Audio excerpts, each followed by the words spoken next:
nasa langit ma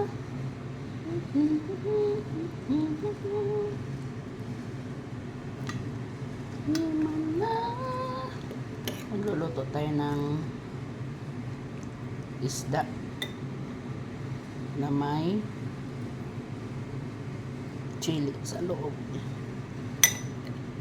Ginawa kong sambal, babao natin sa loob ng tiyan niya. Ayan.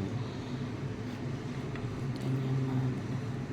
Paborito nila yan dito. Ayan. Mahira ng sambal. Sila, paborito nila, pero ako ayaw ko kumain. Pamatay na yung ano ba? Pamatay na yung chili dito. Pag kumakain sila, Diyos ko po. Paborito nila. Ayan.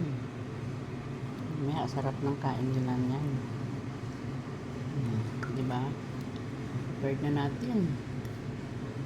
Gustong gusto nila yan. Piprito natin ito mamaya. Ayan. Tapos ito yung ginawa ko kanina. Itong ginawa ko. Yung pitay at saka sambal na may fresh prawn. Yan lang guys.